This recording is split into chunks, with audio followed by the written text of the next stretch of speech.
In the last episode, we mentioned that after the death of the West Street Lion, Makulu took on the responsibility of protecting the Pride.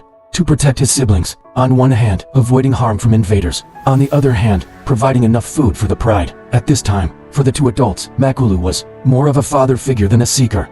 Tanwian preferred to be alone and explore by himself, roaring alone. The main problems they faced came from the Flames Alliance from the north, and the Rolex Alliance from the south.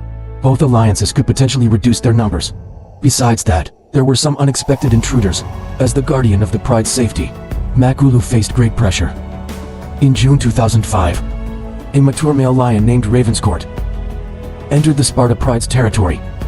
At that time, with nowhere to retreat, Makulu bravely roared at the intruder. Realizing the situation wasn't good, Ravenscourt turned and ran. Makulu chased after him, driving him all the way to the distant western region.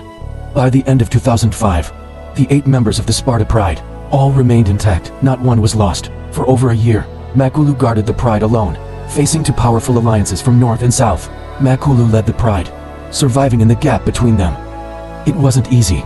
At this time, the Sparta females actively made contact with the Flames Lions, gradually distancing themselves from their sons. The young males vaguely sensed it was time to leave home, leave their mother, and venture out. After more than a year of exploration, Makulu set his sights on the western region. So in early January 2006, the 6 brothers and the Sparta priest made their final visit to Scholar Bay and marched grandly towards western Sabason. People called them the Elfield Lion Alliance. In the world of lion kingdoms, male lions' task is to spread their genes. This prevents inbreeding among lions, and on the other hand, promotes diversity in the Pride. The Elfield Alliance, due to their large numbers and having an experienced adult male lion as leader, would cause bloodshed wherever they went. At this time, the alliance was completely led by Makulu. He was still used to exploring alone, acting independently. Makulu first targeted the Waterhole Pride for invasion. The Waterhole Pride was protected by King Langrini. Makulu fought with him, chasing and fighting throughout the night. The next day, Western Rangers observed Makulu covered in blood, roaring alone in the Waterhole Pride's territory. Subsequently, the Rangers searched throughout the western region, finally found severely injured Langrini patrolling. A few days later, he was never seen again. He was a remarkable Lion King. With courage, he gave his life to maintain his dignity as king. Glorious even in defeat, the Waterhole Pride was Makulu's first invaded pride, and the one he protected from beginning to end. At this time, the Elfield Alliance members, they have grown into fierce adult male lions. Due to their large numbers and few females, there was intense fighting between brothers. They channeled this intense internal conflict into their invasions of other territories.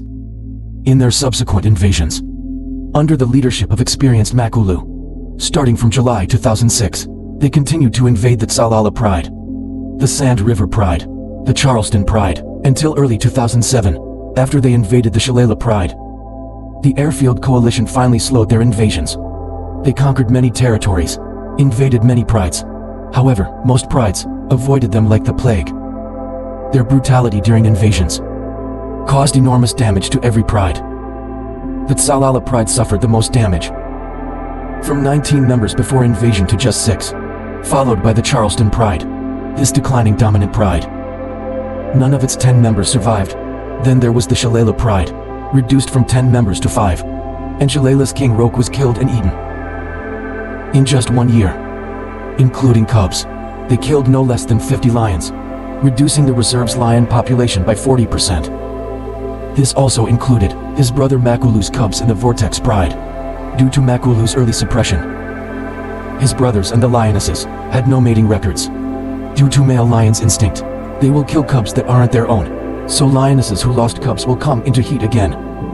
Perhaps because of this reason, in the second half of 2007, Makulu briefly separated from the 5 brothers. He stayed with the Wotai and Shave Prides, while his 5 coalition brothers continued their invasion. This time their invasion target was the Nkuhuma Pride in the northern region. This pride had 9 lionesses and over 20 cubs. The blonde coalition kings were called Blondie and Dozy. This coalition was extremely popular.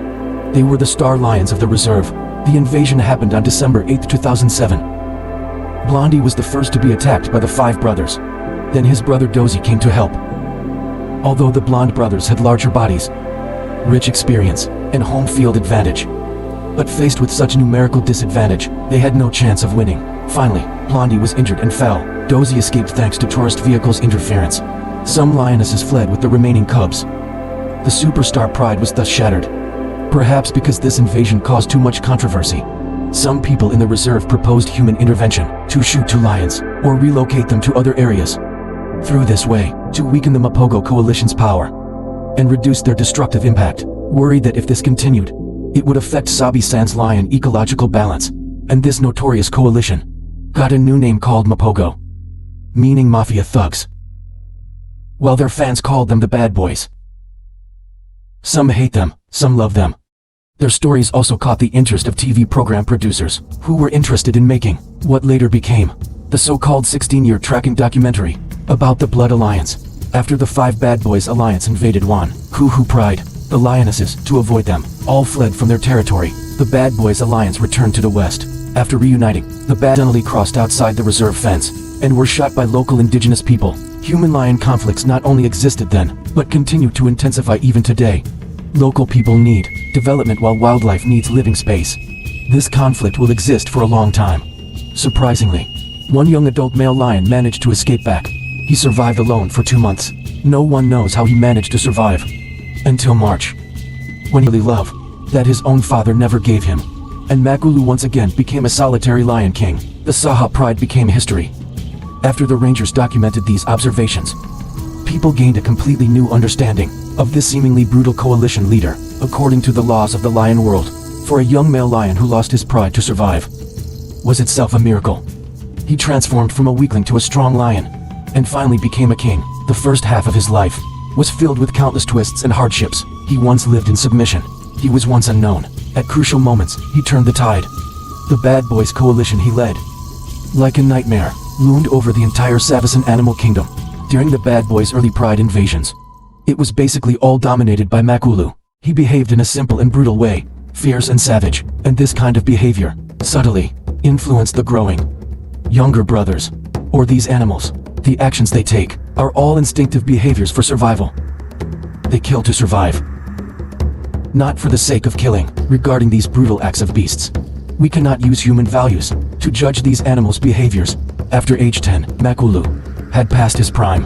He became less dominant, no longer determined. He roared arrogantly at the peak of the Lion Kingdom. Looking back now, he couldn't even protect his own offspring. In the end, Makulu chose to stay with the Pride, to protect his only bloodline, those who were always suppressed and influenced by him. They are at the peak of their lives. They need to continue fighting, competing and battling between brother alliances to compete for limited resources. Their internal conflicts are intense, and the youngest, lowest-ranking Leolu was heavily suppressed by his 3 brothers. Perhaps due to long-term suppression, the 2 of them became the most combative, most fierce and dominant. The most fierce. Of course, their relationship was also the closest. So in July 2008, these 2 bad boys left the western Sabi Sands, headed to northern Sabi Sands, beginning their new round of conquest. This time, they no longer had the numerical advantage, but in the battles that followed, these 2 brothers continued to push the Bad Boys' legendary story to another climax. Please like and follow our next episode of Lion Kingdom to continue the story of the Bad Boys' Lions' fierce battles and their tragic end as legendary Lion Kings.